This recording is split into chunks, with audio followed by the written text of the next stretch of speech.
Hello dear student, बहुत बहुत स्वागत है आपका हमारे और आपके प्यारे से यूट्यूब चैनल एसपी क्लासेस में।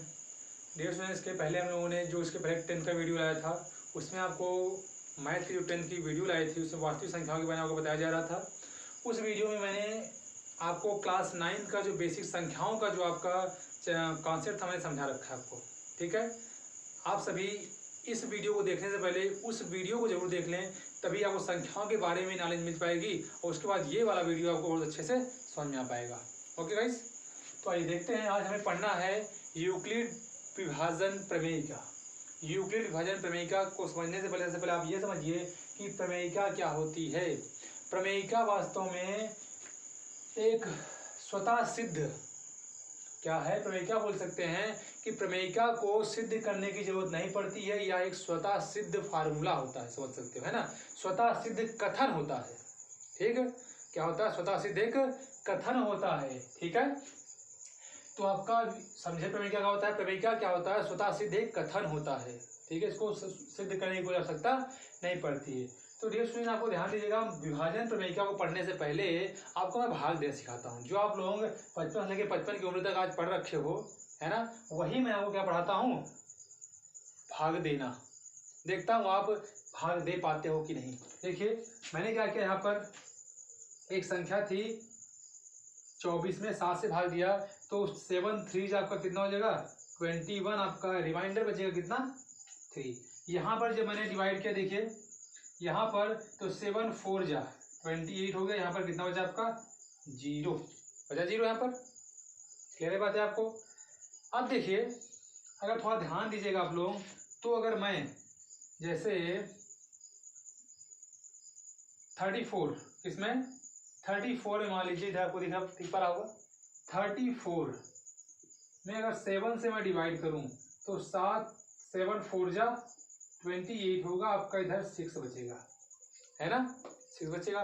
तो मेरा जो एग्जाम्पल मैंने यहाँ पर लिखा है इतना, इसको थोड़ा ध्यान दीजिएगा। मैं क्यों लिखा, क्या समझाएंगे आपको लिखा, आप समझिएगा। इसको मैं क्या लिख सकता हूँ, इस 24 को मैं लिख सकता हूँ 24 इक्वल टू 7 इंटू 3 प्लस का 3, 24 आएगा। क्लियर है। अब इसमें 28 को क्या लिख सकता हूँ, 28 को मैं लिख सकता हूँ 7 इंटू 4 प्लस का 0। इसमें इसको मैं क्या लिख सकता हूँ, इसको बाद में बताता हूँ आपको।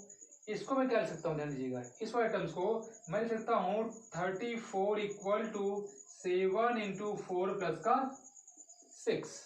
क्लियर है, ये लिख सकता हूँ मैं। अब आप ध्यान दीजिएगा, मैंने इसी पैटर्न जो यहाँ देख रहे हो, आपको दो संख्याएं दी गई थी, उसको मैंने इस पैटर्न में लिखा।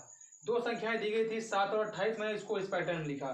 दो संख्याएं दी गई थी 7 और 24, मैंने उसको इस पैटर्न में लिखा। ठीक है, दे रहे हो, ध्यान दे रहे हो।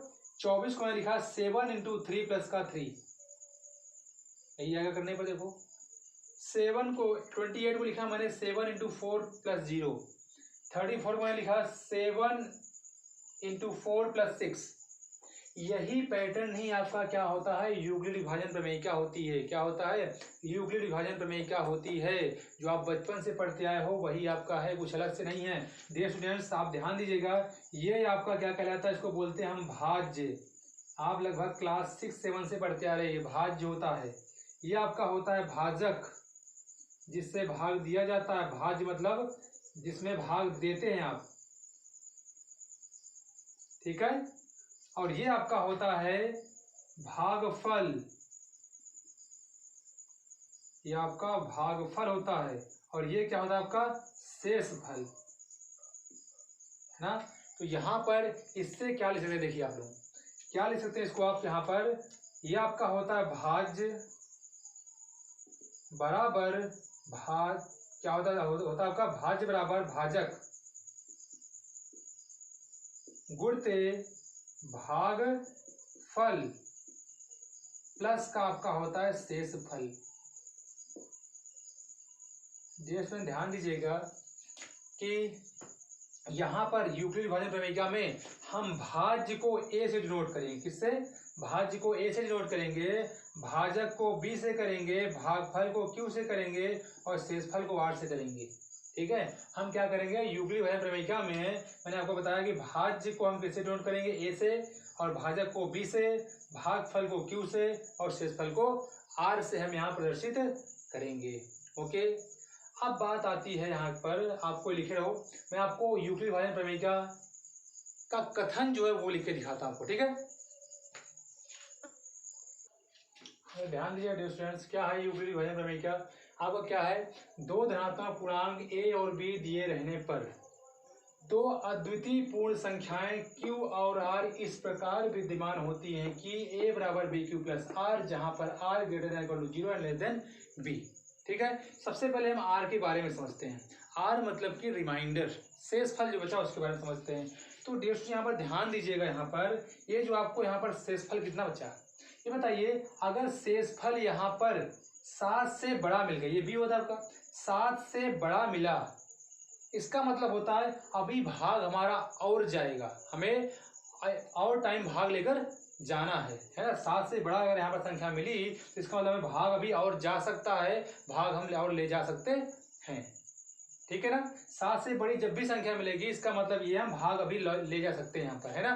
तो यहाँ इसका मतलब ये है, यानी कि ये वाली संख्या ने रिमाइंडर हमेशा ही किससे, भाजक से छोटा होगा, मतलब कि डिवाइडर से छोटा होगा। यानी मतलब जो आपका जो शेषफल बच रहा है, शेषफल हमेशा ही b से छोटा होगा, यानी r हमेशा ही b से छोटा होगा, क्योंकि अगर r b से छोटा ना हुआ तो आपका भाग और जा सकता है, आप आगे भी भाग ले जा सकते हो, ठीक है ना। क्लियर बात है, ठीक। इसका मतलब यह है कि r हमारा b से छोटा होगा, ये बात तो क्लियर हो गई। अब आपने एक बात देखा, r का मान कभी शून्य आ सकता है या उससे बड़ा आ सकता है। r का मान जो है या तो शून्य आ सकता है, उससे बड़ा आ सकता है कि नहीं। r का मान या तो शून्य आ सकता है या तो उससे बड़ा मतलब किससे, b से छोटा होगा लेकिन 0 या 0 के से बड़ा हो सकता है। देख रहे हो आप लोग, यहाँ मैंने r का मान 3 निकाला, यहाँ मैंने r का मान 0 निकाला, यहाँ मैंने r का मान 6 निकाला। तो इससे ये क्लियर हुआ कि r का मान 0 भी हो सकता है और उससे बड़ा भी हो सकता है, लेकिन b से छोटा होगा। यानी यहाँ से आपका निष्कर्ष ये निकला, r जो है वो ग्रेटर देन, बड़ा होगा या 0 के बराबर होगा। 0 भी हो सकता है ना, r का मान 0 भी हो सकता है, r का मान 0 से बड़ा होगा या बराबर होगा, लेस देन b होगा, लेकिन b से छोटा होगा। ये बात क्लियर है ना, ये बात क्लियर हुआ आपका, ये चीज, ठीक। तो r का मान कैसे 0 के बराबर है, 0 से बड़ा और b से छोटा होगा, क्लियर हो गई बातें। अब आते हैं, अब देखिए यहाँ पर एक एक शब्दों को समझते हैं। दो धनात्मक पूर्णांक a और b दिए रहने पर, धनात्मक पूर्णांक कहने का मतलब है जो a और b यहाँ 7 और 24 दिए गए हैं, 7 और 28 दिया गया है, 7 और 34 दिया गया है, ये धनात्मक पूर्णांक होने चाहिए, धनात्मक पूर्णांक होने चाहिए। पूर्णांक मतलब आपका जो 0 1 2 3 4 5 होता है ना, ये आपका धनात्मक पूर्णांक है, ठीक है। तो आपका 1 2 3 4 5 क्या है, धनात्मक पूर्णांक होना चाहिए, मतलब धनात्मक पूर्णांक आपको लेने हैं। सॉरी, 0 आपका धनात्मक पूर्णांक नहीं था, 0 तो धनात्मक, तो ऋणात्मक है। यानी कि आपका 1 2 3 4 5 ऐसे मान आपका जो भी संख्या आपकी आएंगी, ये क्या है, धनात्मक पूर्णांक है। मतलब a और b इनमें से कोई हो सकता है, a और b इनमें से कोई हो सकता है, क्लियर है। अब बोल रहा है, दिए रहने पर दो अद्वितीय पूर्ण संख्याएं विद्यमान, ऐसी विद्यमान होंगी, दो अद्वितीय पूर्ण संख्याएं इस प्रकार विद्यमान होती हैं कि a बराबर b क्यू प्लस आर, यानी q और r क्या आपका पूर्ण संख्याएं हैं। पूर्ण संख्या मतलब कि वो आपका 0 भी हो सकता है, 1 भी हो सकता है, 2 भी, 3 भी, 4 भी, 5 भी, कोई भी हो सकता है, ऐसा मान, है ना, इनमें से कोई भी हो सकता है। Q और R जो होंगे आपके वो 0 1 2 3 4 5 6 कोई हो सकता है, ठीक है। ये बात क्लियर हुआ। आपसे अभी तक इस पूरे के पूरे कथन में ये नहीं कहा कि A छोटा होगा B छोटा होगा, A छोटा होगा B छोटा होगा, ये अभी तक नहीं कहा। इसका मतलब ये नहीं कहा, हमने अभी जो लिखा था आपका 5 में 3 से डिवाइड करने का मामला, ये भी संभव है आपका, ठीक है। 5 से अगर आप 3 में डिवाइड करेंगे तो कितनी टाइम जा सकता है, सोचिए। आप सोचते हो यहाँ पर, देखिए यहाँ पर बोला क्या है, जो आपका Q और R होंगे वो पूर्ण संख्याएं होंगी, Q और R जो होंगी वो क्या होंगी, पूर्ण संख्या। पूर्ण संख्या में 0 भी तो आता है ना, 0 भी, तो 0 भी आता है, तो इसको 0 टाइम लेके जा सकते हो। 5 इंटू 0, 0 आपका आएगा 3, अब इसको लेके नहीं जाना आपको, ठीक है। ये आपका शेषफल हो जाएगा। आप देखिए इस नियम के अनुसार क्या आप लिख पाते हैं इसको, a बराबर इतना, b पी क्यू, पी आपका ये है, क्यू ये, 5 इंटू 0 प्लस 3 देख सकते हो आसानी से आप इसको देखो, 3 इक्वल टू 5 इंटू 0 प्लस का 3 आपका 3 आएगा, है ना। तो मेरे ख्याल से आप यूक्लिड विभाजन प्रमेय का बहुत अच्छे समझ गए होंगे। ठीक है गाइस, हमें ध्यान देना जो हमें आप पढ़ते आ रहे हैं अभी तक वही हमारा क्या था, यूक्लिड विभाजन प्रमेय का था, वो जो हम लोग लगभग काफ़ी छोटे लेवल से ही हम लोग इसको पढ़ते आ रहे हैं। छोटे लेवल से बोले तो लगभग आपको बचपन से ही भाग देना सिखाया जा रहा है, और आप अभी तक 55 के हो गए हो और आप भी सीख नहीं पाए, अब भी आपको वही पढ़ाया जा रहा है कि नहीं, है ना। 55 के तो हो ही हो आप लोग। ठीक है, क्लियर हो गई बातें, यूक्लिड विभाजन प्रमेय क्या होता है आपको समझ में आ गया होगा। तो हम नेक्स्ट कॉन्सेप्ट की ओर बढ़ते हैं। ओके गाइस, हाँ तो स्टूडेंट्स हम देखते हैं अब यूक्लिड विभाजन एल्गोरिथम। यूक्लिड विभाजन एल्गोरिथम क्या है इसको समझते हैं। समझने क्या मतलब ये आपका क्या है, यूक्लिड विभाजन एल्गोरिथम दो संख्याओं या तीन संख्याओं या अधिक संख्याओं का एचसीएफ निकालने का एक तरीका है ना। यूक्लिड विभाजन एल्गोरिथम क्या है, यूक्लिड विभाजन एल्गोरिथम दो या तीन से अधिक संख्याओं का क्या निकालने का, एचसीएफ यानी कि हाईएस्ट कॉमन फैक्टर एचसीएफ निकालने का क्या एक तरीका है, जिसको आप हाईएस्ट कॉमन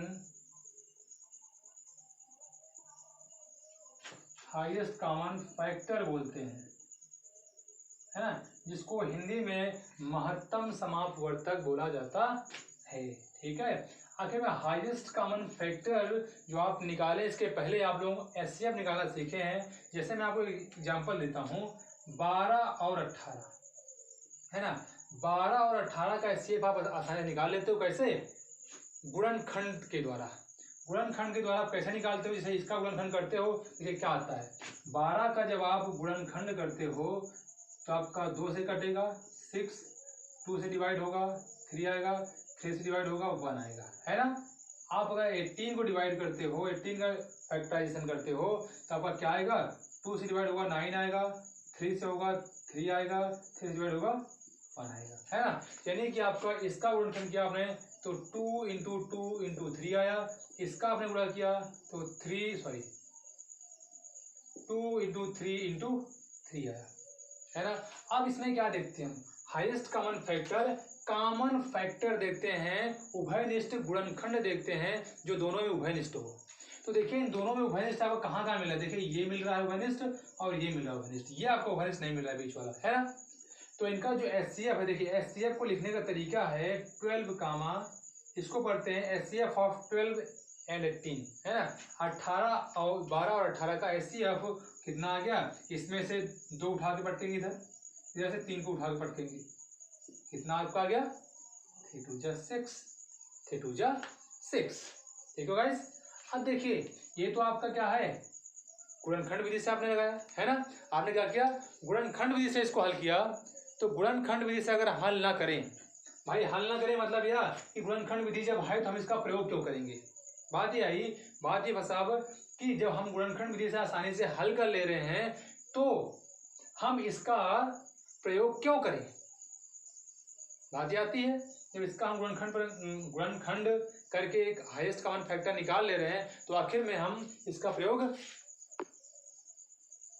क्या करें, बात आती है। ठीक है, अब देखिएगा ध्यान से, अब यहाँ पर ध्यान देखिएगा आप लोग कि क्यों हम इसका प्रयोग करने चल रहे हैं।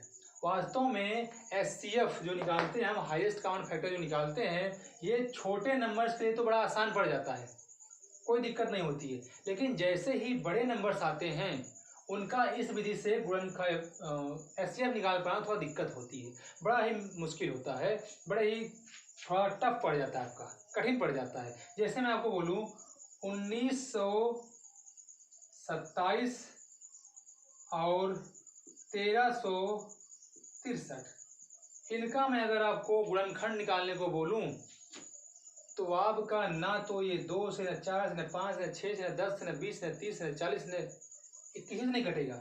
अब आप 30 तक 40 तक चले गए, अब आप ढूंढो कि किससे कटेगा पहले, ये इसका फैक्टर कैसे करें।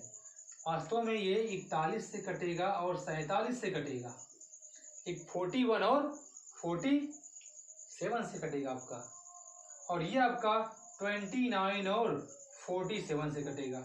अब सोचिए आप गुणनखंड करते करते परेशान हो जाओगे और यहाँ तक बहुत मुश्किल से पहुँच पाओगे। तो इनका जो हम क्या करेंगे, हाईएस्ट कॉमन फैक्टर निकालेंगे, एचसीएफ निकालने की कोशिश करेंगे इस विधि से, तो बड़ा ही प्रॉब्लम यानी क्रिएट हो जाता है यहाँ पर, ठीक है ना। तो इन्हीं प्रॉब्लम्स को सॉल्व करने के लिए यूक्लिड विभाजन एल्गोरिथम का प्रयोग किया गया। तो आखिर में आइए हम देखते हैं कि यूक्लिड विभाजन प्रमेयिका के द्वारा किस प्रकार हम लोग एचसीएफ फाइंड आउट करते हैं, है ना, किस प्रकार एचसीएफ हम लोग निकालते हैं इसके द्वारा। तो आइए देखते हैं। हाँ दोस्त आइए देखते हैं। देखिए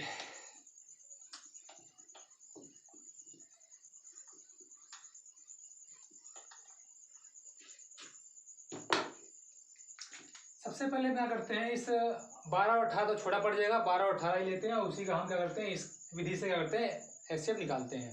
तो ध्यान दीजिएगा 12 और 18 आपको दिया गया है। इस टेक्निक में यानी इस विधि में बोला गया जो छोटा है, जैसे आपका क्या 18 बड़ा है, ये 12 छोटा है, तो जो छोटा है वो पहले आपका भाजक बनेगा और जो बड़ा है वो भाज्य बनेगा, ठीक है। तो ध्यान दीजिए कैसे करेंगे, 12 में 18 से भाग देंगे, आपको भाग देना आता है, कितनी बार जाएगा, एक बार जाएगा, 12 बार जाएगा, यहाँ 6 है, क्या भाग जाएगा, नहीं जाएगा। अब भाग नहीं जाएगा तो यहीं पर आपका क्या है, दूसरी कंडीशन क्रिएट हो जाती है, यूक्लिड विभाजन प्रमेयिका का प्रयोग करते हैं, यहाँ पर क्या करेगा, अब जो आपका शेष फलाय रहता है वो बन जाएगा भाजक और जो पहले भाजक था वो बन जाएगा भाज्य, ये ठीक है।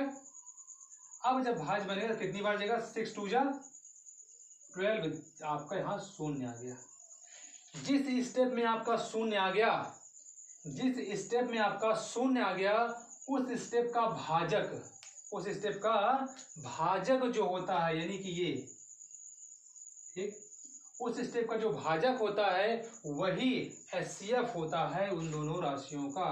देयरफॉर एचसीएफ ऑफ 12 एंड 18 आपका कितना आ गया, 6, ठीक है। 12 एंड 18 कितना आ गया आपका, 6 आ गया, ये आपका होगा एचसीएफ, ठीक है। नेक्स्ट एग्जांपल लेते हैं, जैसे मिला इसको, आप चाहे तो एग्जांपल लिख सकते हैं इसको।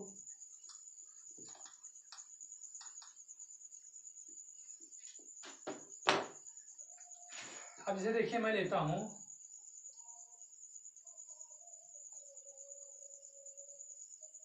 15 और 360, ठीक है। मैं इन दोनों संख्याओं को लेता हूँ, एचसीएफ निकालता हूँ, ठीक। 15 और 360 का एचसीएफ निकालेंगे, क्या आएगा, विभाजन एल्गोरिथम का प्रयोग करेंगे। तो सिंस आपको मालूम है 15 लेस देन 360, देयरफॉर आपका क्या हो जाएगा, 15 से 360 में डिवाइड करेंगे आप, कितनी टाइम जाएगा, 2 टाइम्स जाएगा, तो कितना जाएगा 15 30 आपका आ गया, 6 से यहाँ बच्चा अभी आप भाग जा सकता है आपका, तो 15 4 जा 60 आपका आ गया, ये आपका 0 आ गया। आपको ध्यान देना यहाँ पर आप एक ही संख्या से लेके गए हो और आपका कट गया, पूरा पूरा भाग चला गया, आपका क्या हो जाएगा, जब शून्य मिल गया तो यही आपका क्या होगा, इनका एचसीएफ होगा। क्लियर है, ये तो बड़ा आसान सवाल था आपका, है ना। चलिए दूसरा देखते हैं, जैसे 36 एंड 45, 36 एंड 45 इसका चेक करते हैं कि इसका एचसीएफ क्या होगा। सिंस आपने देखा 36 लेस देन 45 है, तो आपका 36 बन जाएगा भाजक, ठीक है। 45 बन जाएगा भाज्य, कितनी बार जाएगा, एक बार जाएगा, कितना आएगा 36/9 आपका आ गया, है ना। हटाने पर कितना आ गया, 9। क्या भाग जाएगा, नहीं जाएगा, बिल्कुल नहीं जाएगा। तो क्या करेंगे, जो आपका रिमाइंडर आया है वो क्या बन जाएगा, अब भाजक बन जाएगा, और जो भाजक था आपका क्या बन जाएगा, वो भाज बन जाएगा। 9 4 जा 36 आपका ये कैंसिल आउट हो गया, 0 बचा आपका। क्या मैंने बताया, जिस स्टेप में आपको शून्य प्राप्त हो जाए, क्या, हाँ, जिस स्टेप में आपको शून्य प्राप्त हो जाए उस स्टेप का जो भाजक होता है वही क्या होता है, इन दोनों का एचसीएफ होगा। Therefore HCF of 36 45 equal to आपका 9 आ जाएगा। हो गाइस, ठीक है, समझा गया ना। देखिए एक जो अभी मैंने दो संख्याएं लिखी थी 1927 और 1363, चलिए इसका एचसीएफ निकाल दिखाते हैं आपको, थोड़ा बड़ा होगा लेकिन दिक्कत नहीं, आसान है। ठीक है, देखिए मैंने क्या लिखा,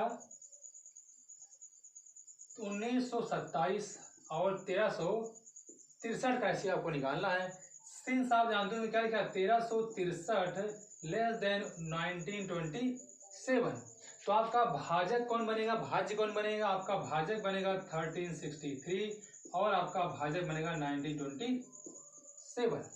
ओके गाइस, अब देखिए हमें इनका एचसीएफ निकालना है। चलिए देखते हैं कैसे निकालेगा एचसीएफ।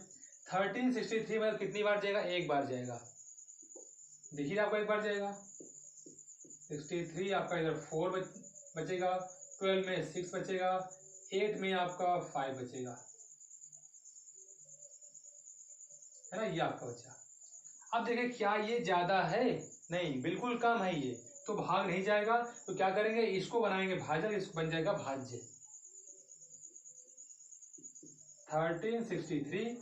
अब देखिए कितनी बार जाएगा, लगभग 2 टाइम्स जाएगा, 4 दूनी 8, 6 दूनी 12, 5 दूनी 10, 1 11, ये आपका 13 में से 8 जाएगा तो 5 बचेगा। ठीक है, यहाँ पर 5 में से 2 जाएगा तो 3 बचेगा, यहाँ पर आपका कितना बचा देखिए 3, यहाँ पर 2 बचेगा। ठीक है, अब क्या ये भाग जाएगा, छोटा है तो भाग बिल्कुल नहीं जाएगा, तो अब क्या होगा, ये फिर से आपका क्या बन जाएगा, भाजक बन जाएगा, और जो अभी तक आपका भाजक था वो भाज्य बन जाएगा।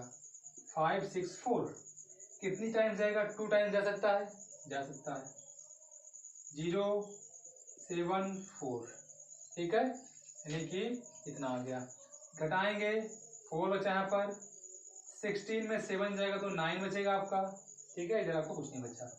अब क्या होगा, अब भी क्या है, ये आपका बड़ा है, ये छोटा है तो भाग नहीं जा सकता है, अब ये आपका फिर से भाजक बन जाएगा, और जो अभी तक भाजक था वो भाज्य बन जाएगा।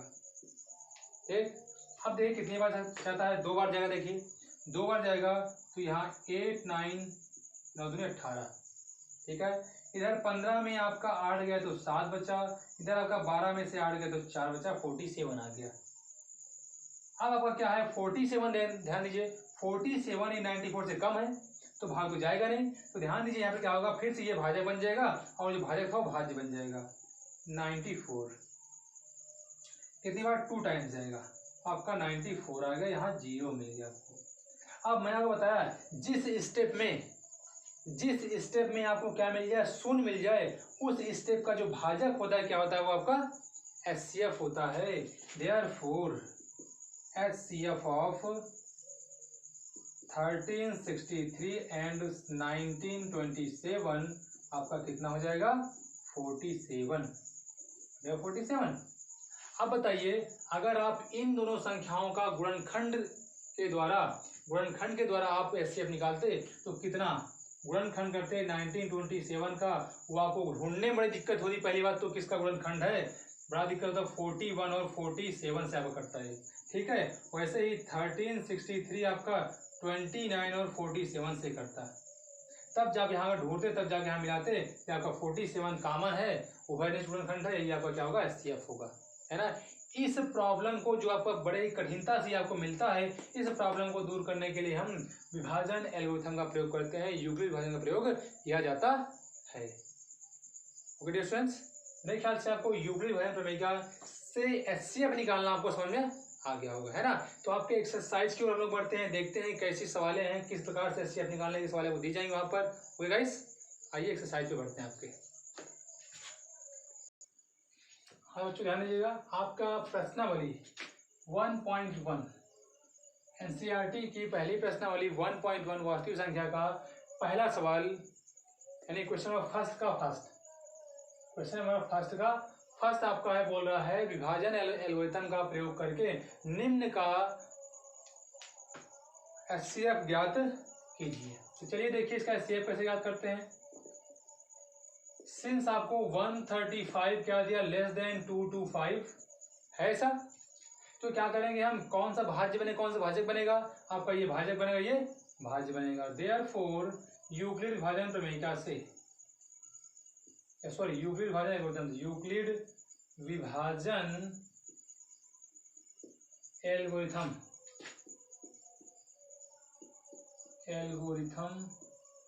या एल्गोरिथम से क्या हो जाएगा आपका 135 में डिवाइड करेंगे 225 से, ठीक है। इसमें इससे डिवाइड करेंगे कितनी बार जाएगा, 1 टाइम जाएगा 135, 0 12 में 3 जाएगा 9 आपका आएगा। अब देखिए ये तो आपका भाग अब जाएगा नहीं, छोटा है आपका, तो क्या करेंगे, जो आपका रिमाइंडर आया वो बन जाएगा आपका भाजक, और जो भाजक था अभी तक वो बन जाएगा आपका भाज्य। 1 टाइम जाएगा 90 आएगा आपका, यहाँ से घटाने पर आपका आ जाएगा 45, 90 से भाग जाएगा क्योंकि छोटा है आपका, क्योंकि 45 90 से छोटा है इसलिए भाग नहीं जाएगा। तो अब 45 जो रिमाइंडर आया है वो बन जाएगा आपका भाजक, और जो आपका अभी तक भाजक था वो बन जाएगा आपका भाज्य। 45 2 जा 90 होता है, तो आपका कितना आ गया 90, यानी कि आपका यहाँ पर शून्य आ गया, है ना। देयरफॉर यहाँ क्या लिखेंगे, सिंस r बराबर 0, therefore HCF of 135 comma 225 equal to आपका कितना हो जाएगा 45। मैंने बताया जहां पर 0 मिल जाए जिस स्टेप में, उस स्टेप का जो आपका भाजक होता है वो क्या होता है, HCF होता है। तो आपका HCF कितना आ गया ये, ठीक है, क्लियर है। इसको नोट कर लीजिए, आप तुरंत ही स्क्रीनशॉट ले लिया करें, ठीक है। नेक्स्ट नंबर क्वेश्चन आते हैं हम लोग। नेक्स्ट है सेकंड नंबर क्वेश्चन, इसमें आपका बोल रहा है 196 38 220, 196 38 220 आपका सेकेंड नंबर इसका, ठीक है। इसका आपको HCF फाइंड आउट करना है। चलिए HCF फाइंड आउट करते हैं, क्या होगा इसका HCF। सिंस आपको 196 जो है वो लेस देन है 38220, 38,220 से छोटा है, देयरफॉर आपका 196 बन जाएगा भाजक, और आपका 38220 का क्या बन जाएगा, भाज्य बन जाएगा। कितनी टाइम्स है, पहले 3 संख्या में लेंगे तो आपका कितनी बार जा सकता है, 1 टाइम्स। 1 टाइम्स लेकर जाएंगे तो आपका आएगा 196, घटाएंगे तो आपका इधर 6 आएगा, इधर आपका आ जाएगा 8, इधर आपका 1, ठीक है। अब इधर आप 2 को डाल लो, क्या करें 2 को डाल लेते, देखते हैं कितनी बार अब जाता है, ठीक है। तो ध्यान दीजिएगा, ये अब कितनी बार जाएगा, 9 बार जाएगा। कितनी बार जाएगा, 9 बार लेके जाएंगे तो आपका कितना आएगा, 9 6 आपका हो जाएगा 54, 9 9 9 जा 81, और 5 आपका हो जाएगा 86, 9 1 जा 9 9 और 8 आपका 17 हो जाएगा, ठीक है। इसको आप सब्सट्रैक्ट करोगे तो आपका यहाँ पर 8 आएगा, यहाँ पर आपका 15 में से 6 जाएगा तो आपका 9 बचेगा, यहाँ पर आपका 0, यहाँ पर 0, तो गाइस 98 आ गया आपका। अब 98 आ गया है, अब 0 बचा है, 0 भी उतार लो, है ना। देखो अब कितनी बार आपका जाता है, अब लगभग होगा आपका 5 टाइम जाएगा, ठीक है, लगभग 5 टाइम जाएगा। देखिए क्या आता है, 5 6 जा 30, 5 6 जा 30, 5 9 जा 45, 5 9 45, 45 और 3 कितना हो गया 48 हो गया, और 5 गुणे 9 5 3 8 हो गया आपका, सॉरी 48 आया था ना, 5 कम 5 5 4 9 हो गया आपका, कितना का शून्य आ गया। तो आपका देयरफॉर HCF ऑफ 196 का 38220 ये आपका कितना आ गया 196 आ गया। ओके गाइस, जो इसमें थर्ड नंबर क्वेश्चन है उसको देखते हैं, इसको आप नोट करिए जल्दी से, इसके बाद थर्ड देखते हैं।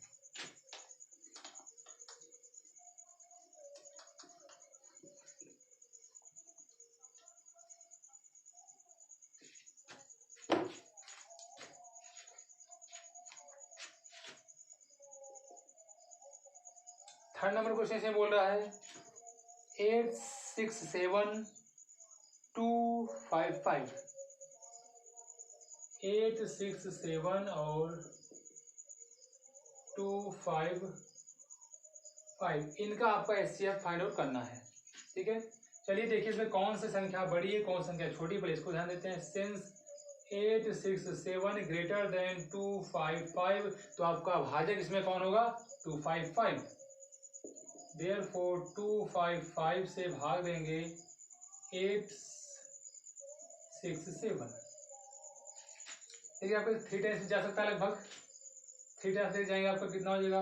5 15 हो जाएगा, 15 1 16 हो जाएगा, और तो 6 और 1 7 हो जाएगा, है ना? ये आपका आ जाएगा। सब्सट्रैक्ट करेंगे इसमें आपका 2, ये 0, ये आपका आ गया यहाँ से 1 102। तो ये आपका अब छोटा इससे, अब तो भाग जाएगा नहीं, तो आप एक काम करो 255 को बना दो भाज्य। कितनी बार जाएगा? 2 बार। 2 बार जाएगा तो आपका आ जाएगा 204। आपका आ जाएगा घटाने पर 1, इधर 5, इधर 0, यानी कि आपका आ गया ये। अब इसमें आपका ये छोटा 102 से, यानी कि 102 से ये छोटा है। अब आपका ये भाजक बन जाएगा, रिमाइंडर जो था, और जो आपका भाजक था वो क्या बन जाएगा? भाज्य बन जाएगा 102। कितनी बार? 2 टाइम्स जाएगा तो 102 आपका आ जाएगा, और ये आपका 0 बचा। ठीक है, लिखेंगे सिंस r बराबर 0 therefore HCF of 255 comma 867 equal to अब कितना आ गया? 51। ये आपका हो गया आंसर। तो गाइस मेरे ख्याल से आप HCF निकालना काफी हद तक सीख गए होंगे। ठीक है, तो गाइस आज की क्लास हम यहीं तक रखते हैं। इसके बाद नेक्स्ट वीडियो में 1.1 के जो नेक्स्ट क्वेश्चन है उसको हम लेकर आएंगे जल्दी ही। और आप इस और इसके पहले वाली वीडियो को दोनों को ही देखिए, और लाइक सब्सक्राइब बहुत ज़रूरी है, ये हमारे मोटिवेशन के लिए, ताकि आपको हम अच्छा सा अच्छा कंटेंट आपको दे सकें, है ना? और गाइस धन्यवाद।